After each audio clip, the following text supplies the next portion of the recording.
Hey there, Plattsburgh. I'm Jonah Baker-Flora. Tonight, information on healthcare, worker strike, National Teachers Day, and updates on student loans. But don't get your hopes up. It's not good news. So we'll also look at your entertainment, local weather, and sports. Stay tuned.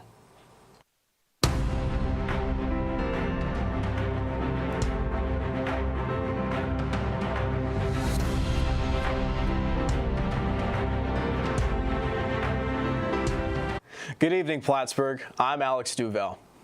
Our top story tonight. More than 75,000 healthcare workers are walking off the job Wednesday morning in what is being called the largest healthcare strike in U.S. history. That's after unionized healthcare workers, including nurses and EMTs, failed to negotiate contracts with the Kaiser Permanente. The majority of affected facilities are in western states, including California, Colorado, Oregon, and Washington. Workers are also striking in Virginia and in Washington, D.C. Unionized staff are asking for increased pay, job protections, and solutions to fix labor shortages. Kaiser Permanente representatives say negotiators are available around the clock to continue bargaining until an agreement is reached. The strike is temporary. Kaiser Permanente workers will return to work on October 7th. You probably had that one teacher who changed your life, or maybe your kid has that teacher now. Whoever they are, take some time to thank them. Thursday, October 5th is World Teachers' Day. The holiday started in 1994 as a way to commemorate the UNESCO recommendation considering the status of teachers. The recommendations set benchmarks for the standards, rights, and responsibilities of teachers around the world. This year, celebrations aim to advocate for dignified and valued teachers as we face an unpredicted global teacher shortage. So shout out to John Chambers, the best professor in the whole wide world. President Joe Biden is canceling another $9 billion in student loan debt. This comes just days after payments resumed following a 3-year pause. The White House says it's conducting fixes to what is called a broken student loan system. After an audit, it was able to use existing debt relief programs to help 125,000 borrowers, totaling the $9 billion. Since Biden has been in office, the White House says it has canceled $127 billion of debt for nearly 3.6 million borrowers.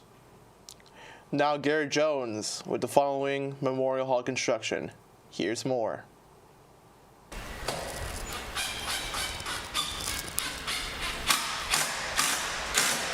Construction on the new fitness center at Memorial Hall is nearing the finish line. Assistant Director of Athletics Brian Savard has been overseeing the project since the start. We started construction on the Memorial Hall project during the 2019-20 academic year. We finished Phase 1 about a year and a half after construction started, and we're in the midst of the second and third phases of the project right now. And this January, we'll be opening up our fitness center for the general student body, as well as our sports performance center for our varsity student athletes.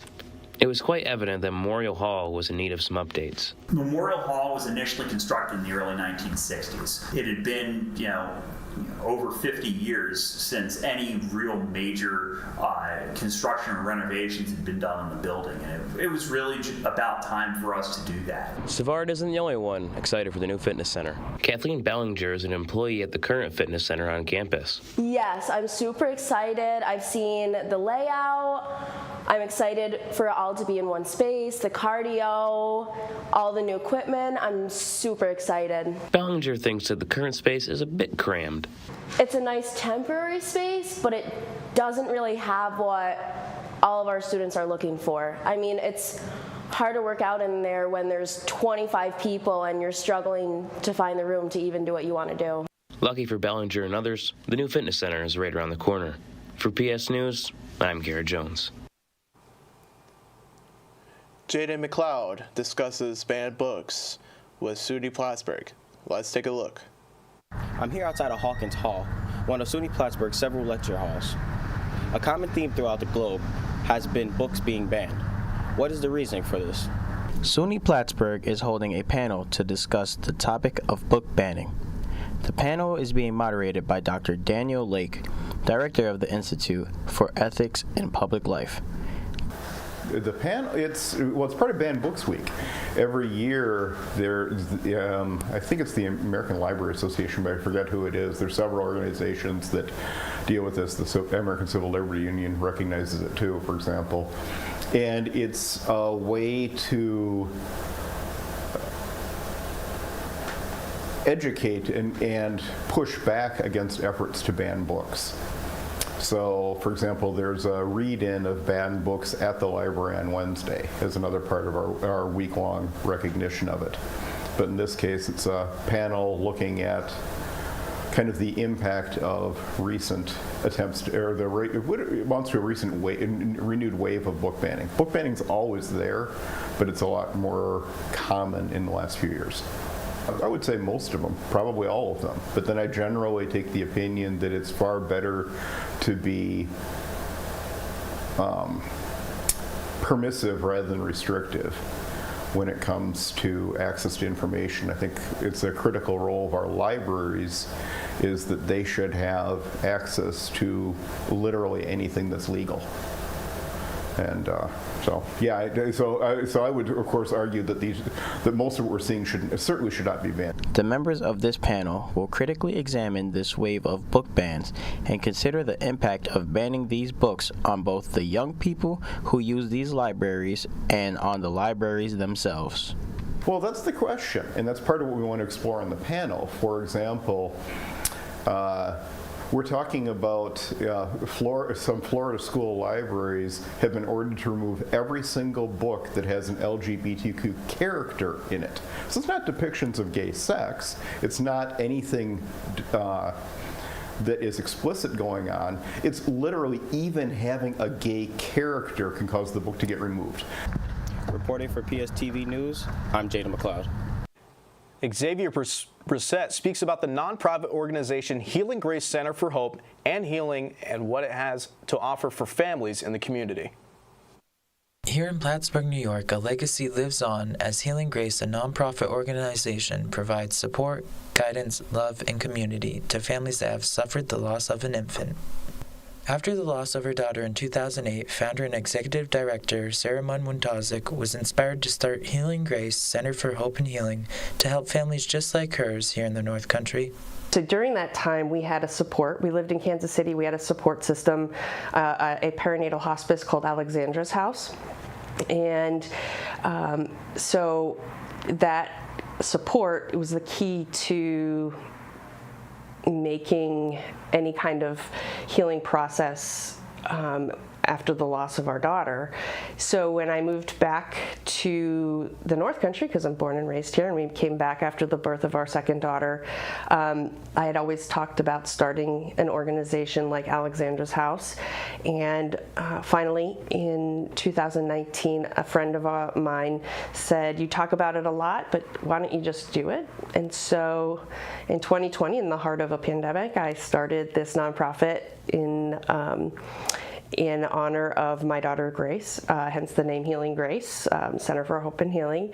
And so here we are, 3 years later, moving along. At 8 a.m. on October 8th, Healing Grace, the Center for Hope and Healing, will host their second annual Run with Grace.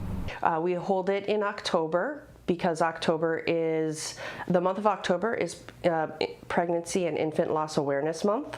And so to, one, raise awareness about infant and pregnancy loss, as well as raise money for Healing Grace, we've decided to do a 5K to bring families of the North Country together, because healing in this world is through community and connection, and one way we can do that is to walk 3 miles together. With a lack of resources for those who have suffered infant loss here in the North Country, Healing Grace provides a service for those suffering from grief. If you know love, you will eventually know grief. Everybody has lost a loved one, and the only way to avoid facing grief is to live under a rock, and we don't do that in society. So for us as an organization to be a voice and a place where people can find some bit of healing on their journey, their grief journey, would love for that to be Healing Grace, as well as expand it to the far reaches of the Adirondacks and support as many people as we can. With PSTV News, I'm Xavier Brzett. It's Hazing Prevention Week, and here's Joey Julina Powell with more. Wednesday, a former SUNY Plattsburgh student shared his experience being a part of an organization closed for hazing. Stay up for days at a time and then feed the NyQuil. Tyler Bellick was a member of a fraternity with a long-running tradition of hazing on the Plattsburgh campus. Everyone in his fraternity was either suspended or expelled from the university for hazing. He wanted to make a change in his organization and spoke up to administration when he experienced hazing. The backlash probably was worth it because I went through a process where I challenged something that was wrong, took steps to change it, employed strategies to change it. Bellick was asked to be the Hazing Week prevention speaker to encourage students to speak up if they are experiencing hazing in their organization. Hazing can be subtle or in forms of harassment and violence. Some people don't recognize that some actions that their organization may be doing and participating in may be considered hazing. And this week of events, including a webinar, a candlelight vigil, and a case study, are all an effort to raise awareness and increase education on campus about hazing. In the Angel College Center, I'm Jody Juliana Powell for PS News. We'll be right back after this 30-second break. Hello, my name is John Lynch. I'm the president of the school's animation club. While other colleges' animation clubs strive to only show just straight anime, our club tries to be something different, as we show a variety of things such as Western animation, Eastern animation, internet animation, films, and so much more. If you want to meet people who have like-minded taste in animation, then feel free to come on down to our club.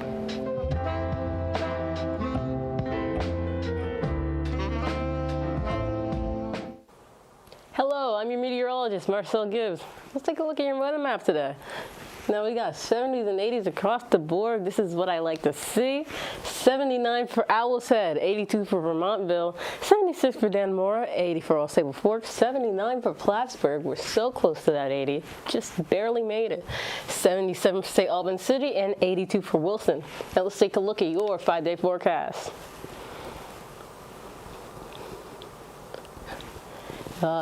Same looking good for our break here. We're seeing 79 for Thursday with a temperature of 79.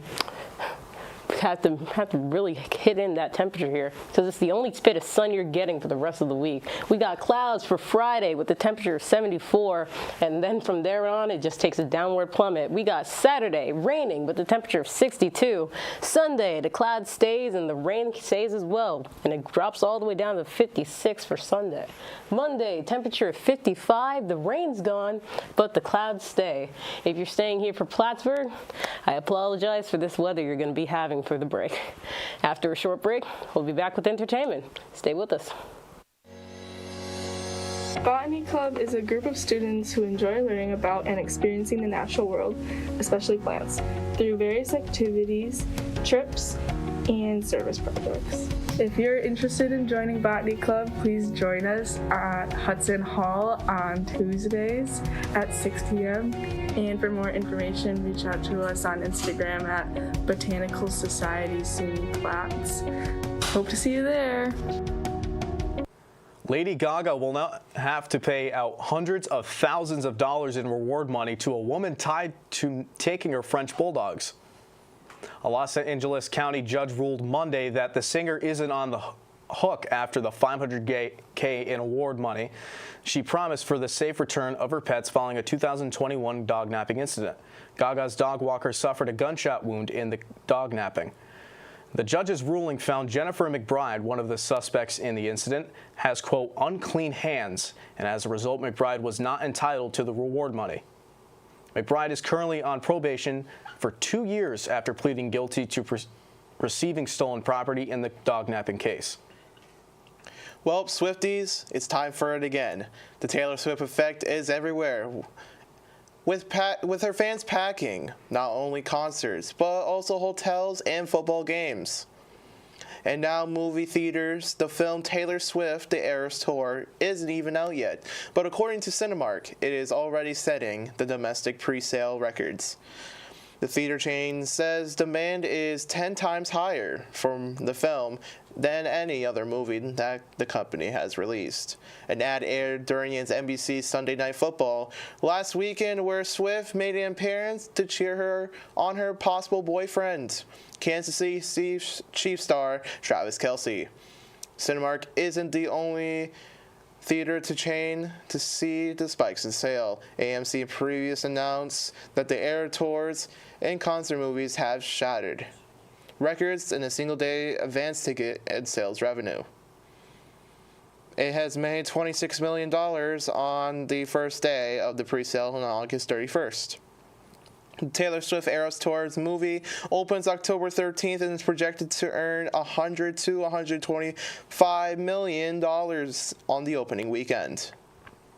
Netflix could raise a few months after the SAG-AFTRA strike ends. That's according to the Wall Street Journal, citing anonymous sources. The Journal report fees are likely to go up in the U.S. and Canada, followed by several global markets. It's unclear when that could happen or what the revised plans might cost. Netflix says it's already making more off customers by cracking down on password sharing and its basic plan. For now, customers can stream with ads or pay up to $20 a month. They have to pay extra to put on non-household members on an account. Well, it's that time again that Mariah Carey is now officially about to melt. That Mariah Carey has announced she is doing a Christmas tour. The self-proclaimed Queen of Christmas took over social media with details. She revealed tickets for her Merry Christmas One and All tour. They go on sale on Friday. Ticket pre-sales start on Wednesday. The tour is set to kick off at California's Yamvama Casino on November 15th.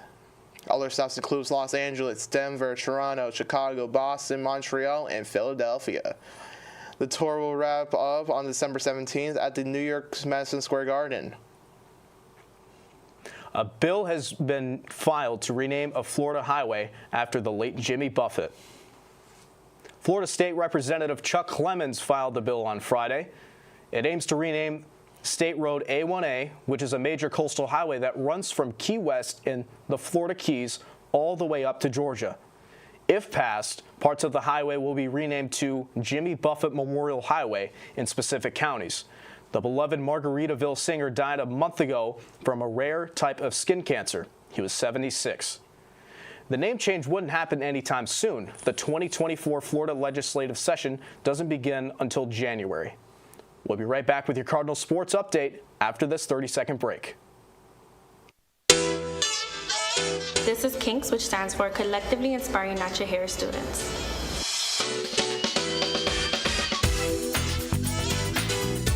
We like to promote people to embrace their natural hair and just love who they are. Every spring semester we have a hair show, so if you're interested in modeling, hairstylist, and a makeup artist, this is something to look forward to every spring.